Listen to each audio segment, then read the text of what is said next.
Yeah, this will be fun, man. I'm looking forward to this. Yeah. No, this First is of many, and long overdue. yeah, get some stuff going here. So first off, John, welcome to the show and Triden Group, and lucky to have you, and it's great to kind of be working with you again, and Yeah, lots of cool things. And Yep. you're back in San Diego for a little bit, which is nice. I am. I'm scratching my San Diego, Southern California itch. This is good. Yeah, Very good excited food, to be here. hanging out here. Crazy weather, but it's all good. No, it's not crazy. Better for you. I think I can tell you I'm from South Carolina now, True, yeah. right? So that's crazy.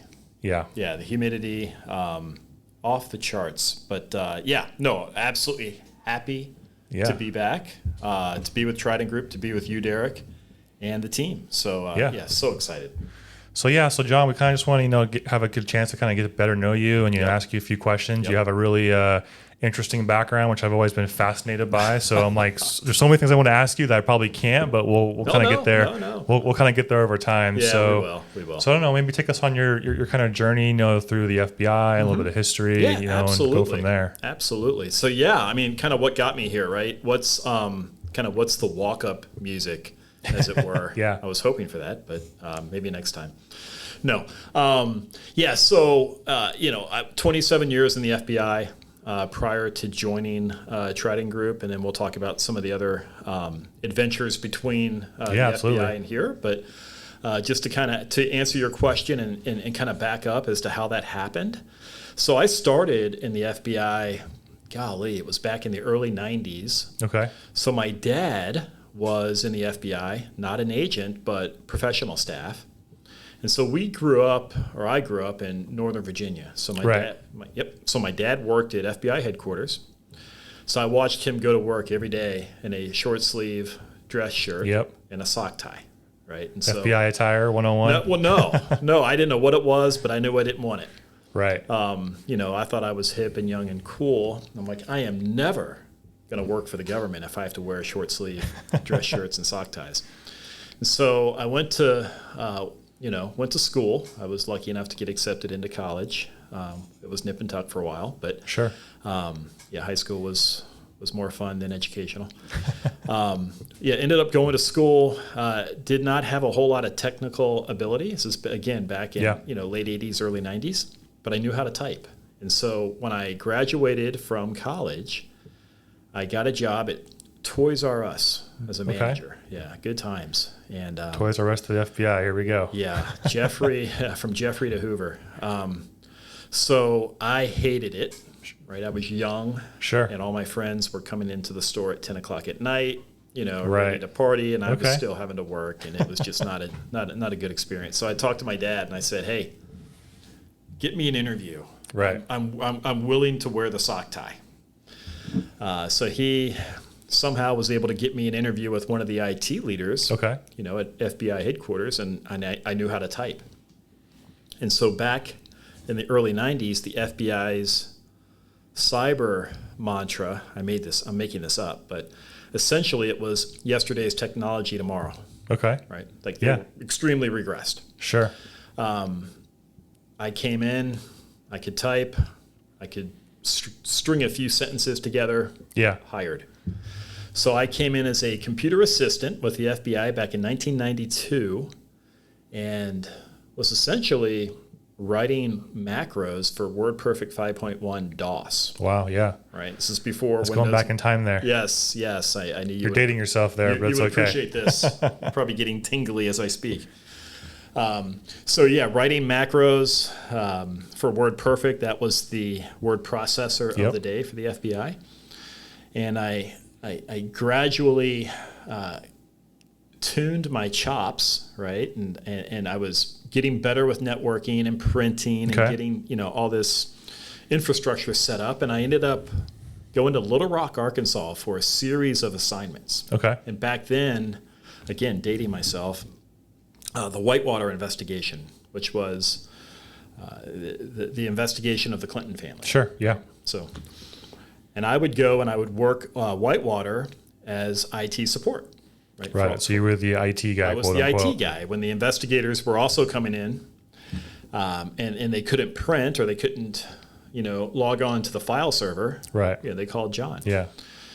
And so that kind of started wetting my whistle for getting away from Washington, D.C. And about that same time, I started to golf. And I had never been in the state of California. Okay. Right. That's just as backdrop. But I knew, hey, I kind of want to get away from FBI headquarters. I want to play golf. Mm-hmm. I watch Charger football games. Okay. Yeah. Again, I'm back in Virginia. I'm like, man, that weather looks pretty good. That's right. And so I made a promise to myself that if San Diego FBI ever posted a position for a computer assistant or a computer specialist, that I would go for it. Like 2 weeks later, 4 postings go out, like 4, timing is everything canvases. Sometimes. Exactly. Right. And so the timing was perfect. I put in for it. I got it. I came out to San Diego in 1995. Okay. And never looked back. Yeah, I came in the field office. If they're listening, they have to be nodding their head. Yep, he's telling the truth. They couldn't print. They were on SneakerNet. Yeah. Okay. So the agents would type up an interview report, save it to a 5 1/4 inch floppy, run it over to the secretary, and she'd print. So I got the whole office to print, and very secure, by the way. So yes, good job, that right? is actually yes. That was we might want to go back to that. Some days I think about that. To that model, exactly. So I became essentially an IT god. Yeah. In the field. John could fix it, so he was the man. And I was, from the time I clocked in to the time I clocked out, every day running around the office fixing problems. So at this point, you're kind of like you're in the FBI, but you're still kind of doing I'm still I'm IT not an agent. Work. Yeah, right? okay, there you go. Not an agent. Not an agent. I'm professional support. You're just a government employee essentially. Yep, exactly. Okay. But I'm working with agents every day. Sure. Agents and analysts. Did that kind of inspire you to say, hey, I want to be totally field did. and absolutely. So on the front line, so to speak? I mean, this is back in the day before we had a forensics capability. Right. Yeah. So cyber was very young. Yeah. Right. I mean, it wasn't even a thing. Sure. And so they would take me. The agents started taking me on their search warrants, and just on the off chance that a subject or somebody they were investigating had a computer. Do you remember your first search warrant where you found something? You're like, this is awesome. Yeah. I mean, I would just go in, and if there was a computer, essentially my job was to disconnect it. Okay. But again, the agents thought that was great. Yeah. So I'm like, oh yes. This is the value this guy continues to bring. That's amazing. Yeah, it's just stunning. So I didn't want to tell them that they can do this. Of course not. No. Keep that value. Exactly. And so, that inspired me. And then they started. I bet I went to almost every employee in that office over the next 2 years. I probably ate dinner at one of their houses because I was fixing their windows for work groups. Right. So you were also kind of home tech support. I was the home tech support. Okay, I was the geek squad. That sometimes happens. Yep. I was the geek squad concierge for all the FBI in San Diego. And so they were, for the most part, saying, John, you should go for it. You should become an agent. I think you seem to have the right personality. Certainly, now at this point, cyber was kind of becoming a thing. Right. So what year was this about? This is around 98. Okay, yeah. So you're kind of like .com bubble a little bit, pre-2000. Exactly. It's kind of becoming a more well-known. Yeah, so I did it, went for it. Now, I was put in the same pool as every other candidate. I had no special privilege, being already in the FBI, lest anybody think that was the case. It wasn't. And so off to the academy I went in 1999, and it was just... How long is the academy for? At the time, now remember, this is pre 9/11. Sure. So it was 16 weeks. Okay. Now it's about 22 weeks because there's a whole terrorism element to the curriculum. But it was 16 weeks, and it was phenomenal. Okay, so you kind of go through that, and you become officially an agent at that point, right? Exactly. Okay, so Agent John Caruthers. Yep, okay, then you come back to California at that point? I did. So, inside baseball on the FBI, you're not allowed. I mean, it's just the unwritten rule, right? That if you go through your application process in a city, let's say San Diego, right, and you go to Quantico, Virginia through the academy, you're not coming back to San Diego. Got it. Okay. And if you were to wonder why, it's a holdover from the J. Edgar Hoover days, right? So J. Edgar Hoover, back decades previous, when the FBI and really the world, which in the country was much smaller, he didn't want anybody coming back to their hometown because almost every agent back in the day did undercover work. Got it. So everybody would know who you are. Like, that's not Steve, that's John. That's Derek, if I ever saw Doesn't work Derek, so well for the times and the investigations. It wasn't a good look. Smart. So, that was smart, but, again, the agility of a battleship. Right, As far as like, hey, let's change with the times. No, we're not going to do that. We're going to keep this decades-old rule. Yeah. But I came back because I did get some special privilege because I was one of the families that I had dinner with. There you go. Was the special agent in charge. Those in San Diego might know him, Bill Gore. Okay. Don't burn those bridges, right? Yeah, the current sheriff. And so Bill told me, Mr. Gore, I should say, I'm sorry. So Mr. Gore said, John, if you want to come back, let me know. I'll make some phone calls. Nice. So I had the audacity to go to the academy. And I told Mr. Gore, well, let me go there and see what happens. Okay. I'll let you know right. if I want you to make that call instead of just jumping on the opportunity. And so 2 weeks in, I called him and said, yeah, please. You're ready to come back. You bring me back, please. Get some awesome weather and food. Yeah, exactly. The golf game's suffering out here. I got to get there. You go. Yeah. See, all about that golf. Yeah, exactly. Torrey Pines. Comes back to golf. Okay. So you have that. You're back to California. Back in you're Cali. no longer kind of tech support John Caruthers. You're a special agent now. Yep. So the caveat that I'm just going to go ahead and call him Bill. Bill said, I'll bring you back, but the caveat is after within 2 years of you coming back as an agent, you're going to be working cybercrime. Okay, so that's kind of how it was almost, I don't say predetermined, but you were okay with that. It was a negotiation, right? It was, because at that point, I'm guessing that cyber was pretty infant and it's very immature. Okay, yep. So you're kind of helping to kind of build it in its early days and things like that. So I think it was around 98 that the FBI cyber division kind of kicked off, right? Okay. And it wasn't even called cyber division. It was NIPSC, like National Infrastructure and Protection Center. Interesting, Crazy. And back then it was like a web page defacement was a big crime. Sure. Right. Okay. That was, the FBI was going to jump on that case. Like, hey, you've been hacked, AOL.com or whatever, things like that. Somebody graffitied my personal website. Yeah.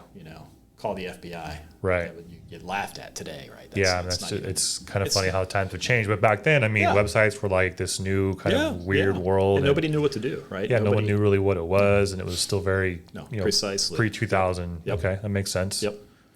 So you're focused on those and kind of more and so not yet, right? So I came back to San Diego, and I immediately got assigned to North County up in Carlsbad. We have essentially a satellite office. Sure. And I got to work like white collar crime and drugs and drug cartels, and then I got reassigned to the Ariano Felix Task Force. Okay. Right back those that were here back in around the turn of the century, the Ariano cartel was like a big deal. So I got to work that for a year. Then eventually I migrated over to the cyber squad, and then that's when the web page defacements and the theft of trade secrets was kind of the crime du jour. So was it mostly like people calling the FBI saying, hey, my website's been hacked, or I think someone stole my IP and things like that? So there's the FBI has always operated on that model. Okay. I mean the motto or the mission of the FBI is to protect the American people and uphold the Constitution. So we relied on the American people to tell us, hey, we need protection, essentially. Got it. Right, to really dumb it down. So that was kind of the way it worked. Okay. Yeah. And I'm guessing it was probably a pretty small team at that point. Very small. Yep. One squad. And anybody that had skills beyond just typing. Okay. They were essentially assigned to that squad. One of my good friends and squad mates was he was like a rocket scientist. Oh wow. Yeah. Crazy town. But yeah, and now we play fantasy football together still, 23 years later. It's amazing how that works out sometimes. I know, it is. The Dolphins and the nerds migrate. Yeah, I like that. Magnetic appeal. Okay. Yep. So you have that going, and then, like what kind of like were you seeing more like after kind of .com bubble and like more, cyber became more relevant? Yeah, so again, this is kind of kind of becoming like FBI history lesson, right? But that's okay, because I think, Derek, you and I, we want to talk about like what got me to Triden Group. Right. So this is part of that journey. But the FBI, obviously 9/11 happens, right? And I look back on that time, and I'm so grateful and thankful that I was in the FBI. Sure. Because it really gave me an appreciation for, I guess, the patriotism that pretty much as a nation we all stood up united. Something that we need more of today, but that's a whole separate discussion. Yeah. So yeah, as I'm working cyber cases, 9/11 happens. Okay. And everything gets put on pause. Sure. Yeah, it became my top priority, I imagine. Yeah. And it was amazing because I had victims. When you're working a case, we might have at any given time, depending on the violation that you're working, you might have 10 open investigations. Okay. Right. So that means you're working with 10 different victims, and you're probably in communication with them, I would say 3-4 times a week. Okay. So a good fair amount. A lot. Yeah. Almost to a victim, to an individual. When 9/11 happened, I was getting calls, and I still get choked up thinking about it, from every one of those victims saying, "Hey, John, I know, you're working my situation, my case. Don't worry about it. Right. You do what you have to do." Priorities shifted a little bit. Yeah, exactly. And if there's anything that I can do as the victim in this case, anything I can do to help you, with the 9/11 investigation, I'm here. Yeah. And it was, so inspiring. And yeah, so that went on for probably 8 months, where almost everybody in the FBI, no matter what violation they were specialized in, got redirected to 9/11. Yeah. Right. So basically, no matter what your specialty was, you were 9/11 all for hands the next on deck. Probably 18 months? Yeah, 2 I would years, say maybe? probably 9 to 18 months. Okay. And then and then that's when we stood up all of the joint terrorism task forces across the country. Right. And quickly identified the agents that wanted to continue working, continue working that violation. Okay. And then from there it kind of took off. But then everybody else was able to go back to their areas of specialty. Right. Okay. So, yeah. So you had that. So you kind of we were kind of good through 9/11. You had some time around the country and whatnot. And then once that kind of, I'll say, died down and settled down a little bit, you then came back to kind of California, your home base. I did. Yep. And to be just to clarify, we stayed in California. So got it. Okay. 56 field offices around the country. There was plenty of work.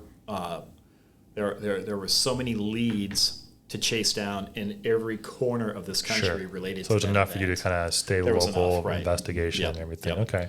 I had just joined, timed pause.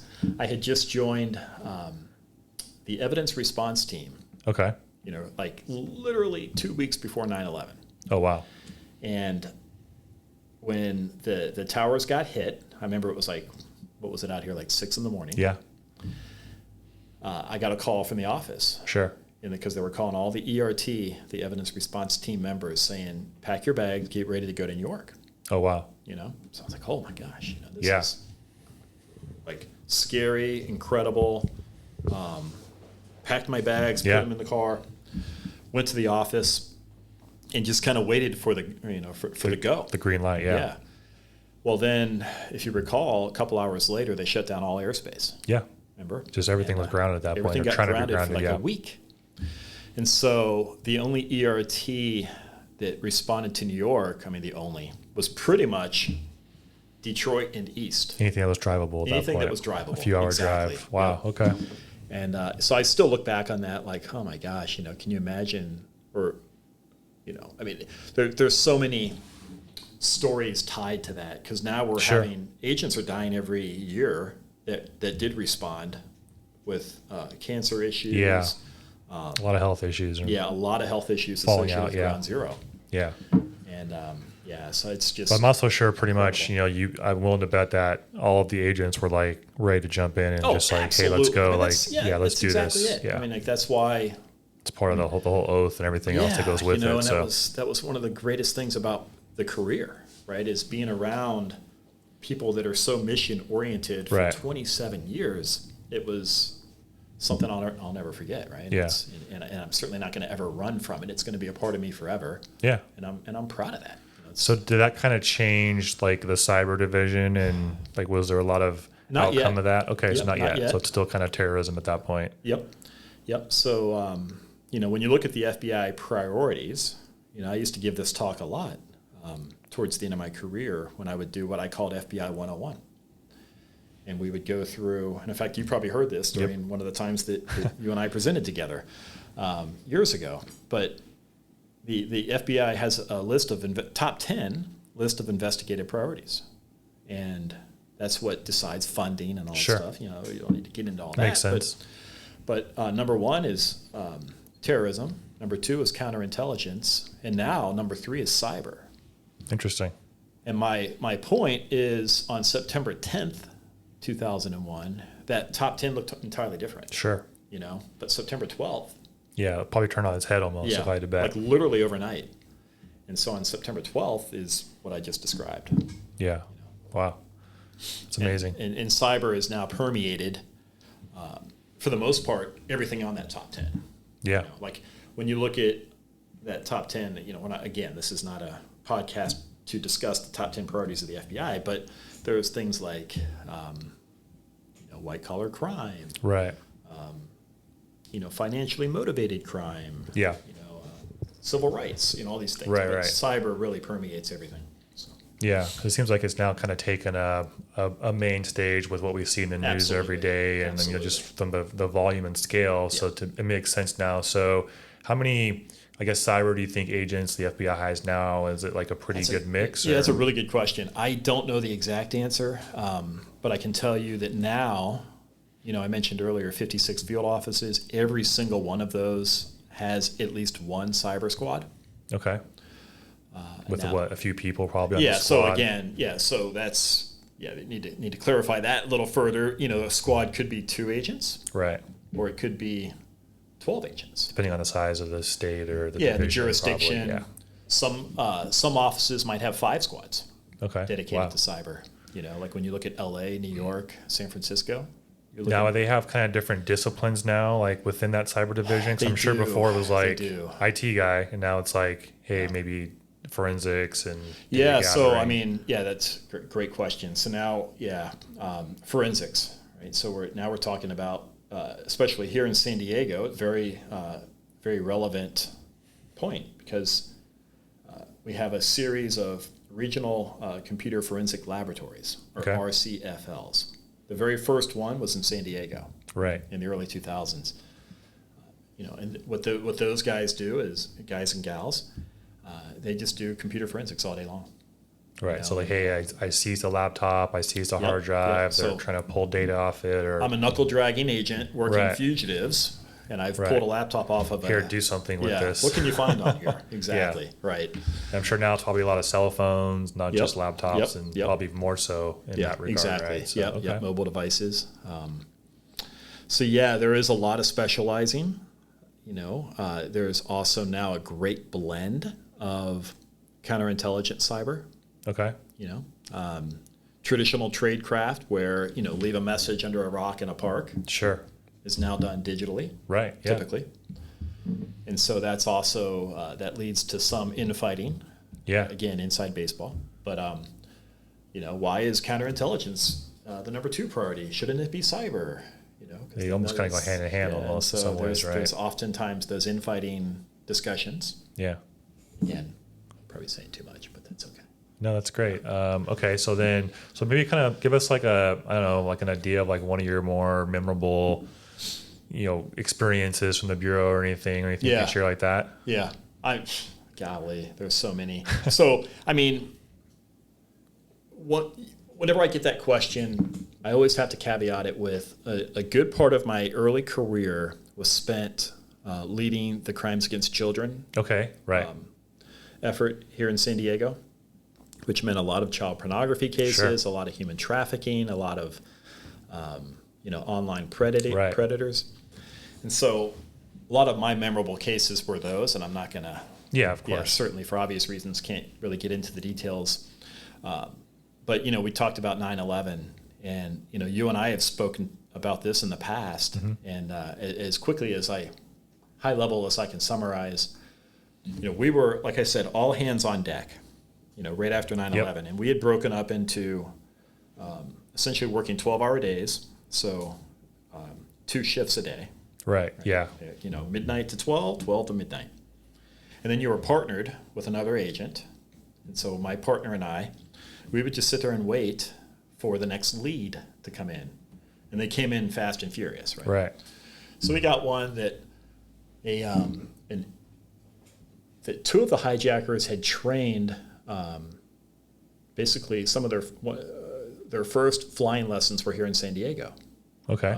Over at Montgomery Airfield. Right. Which was at the time very close to the FBI office. And so we got called into, my partner and I got called into Mr. Gore's office. He was also working 12-hour shifts. And he said, guys, we've got this lead. It's probably the most important lead in the FBI tonight. Wow. Go execute.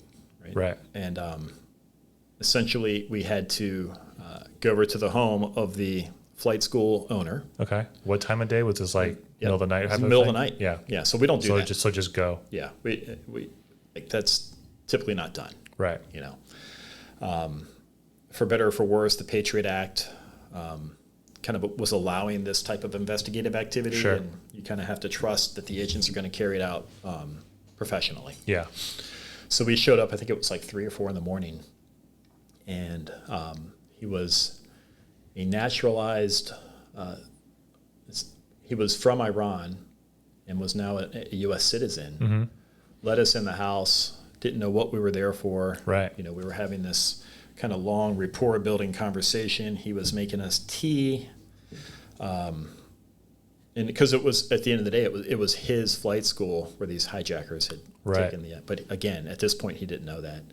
One thing led to another. He figured out that was the case. Wow. Right, based on, the way the discussion was going. And he started to tear up, talking about, I'm more of an American than you. Interesting.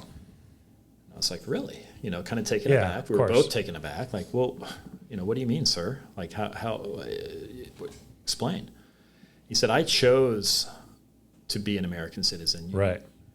I literally, every time I talk about this, I choke up. I chose to be an American citizen. You were born here. Right. Right. He's trying to live his American dream, so to speak. Yeah. Exactly. Which is a very powerful statement in itself. Gosh, I could see why that would it'll never leave. Yeah, of course. It's stuck with you forever. I literally have goosebumps right now telling that. So that's my most memorable FBI moment. So bottom line is to kind of finish that story, he ended up recalling, he said, yeah, you know what? One of my instructors, this is like a year prior, came in and had 2 students that did not care about learning how to land a plane. They just want to know how to navigate it in the air. Sure. And we thought that was strange, but we didn't know really what to think of it, because at the time, knowing now, right? If we'd known then, that would have been reportable. Yeah, and so that was an amazing story. So obviously the pilot then, or the instructor. Interesting. Got interviewed next, but it was amazing.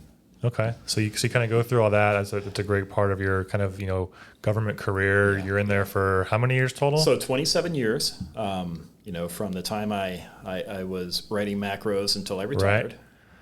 Right. So that was the second half of my career was in more of a leadership role. Okay. Yep. I had done 2 tours back at FBI headquarters, back at the cyber division, and kind of started the whole industrial control system program that has since, for the most part taken off, and a lot of work with Idaho National Lab, and again, maybe a whole separate podcast. Yeah, that was all kinds of content. That was fun. But the second half of my career, I had just done a 1-year assignment in the Netherlands. Okay. And I came back to FBI headquarters, and at that time, and I was done with San Diego. Right. And I had gotten married like that year, obviously to my bride there in Virginia. And the old cyber squad in San Diego had an opening. Right. And so they the way they do it is they post these positions nationally. Yep. Anybody can apply, essentially. Anybody can apply. Yep. You're inside the FBI. Right. So I talked to my wife. I said, would you be interested in moving back to San Diego if I were to apply and get this? Yeah. No guarantee, but I like to think, I know some people. Yeah. Maybe that'll help. Have some history there. Yeah, exactly. And so that's what we did. I applied, I got the job, and we moved back in 2013. And I finished my career as the supervisory special agent of the cyber program here in San Diego. Right. And I used that time to not only kind of grow the program, and at that point we had 2 squads, right? We had a financially motivated cyber squad, and then a national or nation state or national security cyber squad, right? Which was the one that I was. Both probably very busy. Very busy, exactly. Our friends in Russia and China tend to keep us busy. So, at the same time I was leading those programs, I made it my mission to kind of demystify the FBI to the private sector. Mm-hmm. There were things happening. We were getting. Because at that point, it was probably like, hey, it's the FBI. I don't want to necessarily get involved. I can handle this myself. People were unsure. Right, right. And people are afraid of the FBI. Yeah. There's just, the only thing they know of the FBI is what was maybe being misreported in the newspaper. What they see in movies, too, and right? what they see in movies on TV. And neither of those were entirely accurate. Yeah. And so I started making myself available within the community to do a lot of talking, a lot of keynotes, a lot of intelligence briefings to companies, to security leaders. So you were trying to kind of almost say rebrand the FBI, but show them like, hey, we want to work with the private sector. Hey, we're approachable. And I'm sure at that point it was probably even mutual, right? Right? Because Yep. you learned some things, from the private sector and vice versa, exactly. Right. I mean, in looking back now, it's probably pretty amazing how much I didn't know. Sure. Yeah. And now that I'm on the other side of that, the equal sign, I'll use that term. Yeah, it's amazing. So yeah, absolutely. And in fact, that's when we met. I was making myself available for panels and fireside chats. Exactly right. Yeah. I was blessed to get put on one with you, and so you're a prime example of, wow, we've got this kind of talent out in the private sector. I need to be more connected. Yeah. And so, I think it goes both ways too. Like we see a lot of this too. Like in my professional opinion, like the more information you have on the pros, the FBI side or government side and private sector side, like it just helps everybody get more cyber mature and learn a lot. So, and in San Diego, I think specifically our area has been really big in that, right? We've been pretty fortunate. You guys have a strong program. And the panels and the talks and collaboration is huge. No, you're spot on. And the FBI's got a lot of really good, programs. I'd be remiss if I didn't mention like InfraGard. Yeah, exactly. So that's InfraGard, a big one. Public-Private Alliance. So there were certainly a lot of pieces in motion. Sure. Kind of set up to do what I wanted to do, but I just put a different flavor on it, and I would go and speak and not wear a suit. Yep. Show that I'm one of you, right? And it really worked out well. Kind of demystify the FBI. Demystify is exactly it. And so I found it to be a very effective way of doing that. And guess what? It also benefited me. Yeah. Because I was able to expand my network to the point where now if I were to look forward to today. Yep. I'd be like, oh my gosh. How did you end up at Triden Group? Kind of got you here in this crazy roundabout way. Right, exactly. I'm on a podcast with Derek. It's small world sometimes. Exactly. So you kind of wrap that up from we'll call it your government side of things, and you kind of shifted to private sector. So what was that like for you? So that was tough. I mean, it was really tough. So I went from, I retired in almost to the week 3 years ago. Wow. Yeah, it was September of 2019. And I went to work over at Illumina, big biotech here in San Diego, as director of cybersecurity. Right. And again, I keep using the phrase "looking back." I wish I knew then. I wish I knew then what I know now. Of course. But what I knew then was next to nothing. right? I was immediately assigned 13 security engineers right. that were all speaking in squeaks and beeps. I am not a technologist. I can typically translate the squeaks and beeps and the dolphin speak. But, I didn't know really what a SOC does. Right. I wasn't familiar with vulnerability management. Why would you need that? Because I was always focused on raising awareness, right? Providing threat intelligence. Yeah, different mindset in some of those regards. Yeah. Yeah. What the companies and my peers or my target audiences did with all of that information. Right. You were just to evangelize and preach and say, hey, here's what you should be aware of. Not actually building let's say a cybersecurity program or managing ones. To your question of like how tough was it, the biggest revelation that I experienced was, and I talked earlier about mission. Yep. Right. The FBI, everybody in the bureau was there for a purpose. And that purpose was very non-financial. Sure. Right. Of course. It was the mission was to protect the pride and country almost in a way, right? Country first. Private sector, as you know. Yep. It's a little bit different. Got to make money. That's true. And so that was the eye-opening experience for me. And I took a lot of lumps. Right. During that year with Illumina. I made some lasting, like for the rest of my life, friendships. Yeah. With my team, and I'll be forever thankful for the opportunity. But really, at the end of that year, I realized, I really want to get back to helping all of industry. Right. And not just one company or one program's problem sets. Right. And so I was able to get from that point into executive advisory. Yep. With another company in San Diego, which I did for about 2 years, and that was a great experience because it exposed me to all the things I wish I had been exposed to before. Different verticals, different industries, different sizes, different security control, issues, assessments, different people. Exactly. I was speaking to CISOs and CIOs through a different lens. Sure. And I wasn't there as the FBI, which, to be perfectly transparent, everybody's going to talk to you when you're there from the FBI. Yeah. There's a lot of cachet. Of course. I had to establish my own bona fides. Right. As an executive advisor, which, like I said, I did for. Yep. It takes years to do that. It does. Yeah. So I did that for a couple of years, and then here we are. I realized. So I was working for a company that was, a little more mature, mm-hmm. right, and a little larger.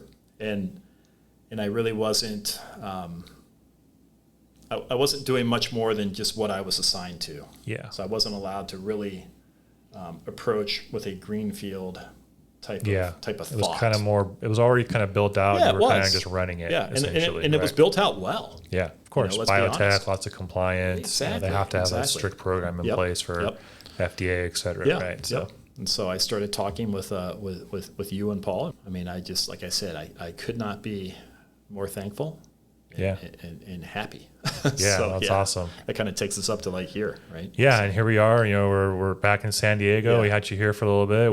We got you drinking from a fire hose. Yeah. And it's kind of funny what you said about the private sector sometimes, and working in companies like this where you touch different environments. It's almost like a 4-to-1, right? Hey, 1 year here is 4 years somewhere else on what you're going to learn and go through. So now we get to go help a lot of people build awesome cyber programs. Yeah. And just cyber in general, right? Cybersecurity or information security is such a dynamic space that just organically you're going to be exposed to so many different problem sets. Mm-hmm. It's not by the numbers. Right. There's going to be multiple ways to accomplish your goals of mitigating or remediating threats and like I said, problem sets in general. And so just the nature of cybersecurity is something that is always going to be attractive. Yeah. And what's cool is for people like us, we have a true passion for it. So we want to learn more. It changes every day. We're ready to kind of tackle the new and exciting and unknown and see what brings us in the next 5-10 years. Yeah, no, spot on. And I think you totally would you would agree with or concur with this.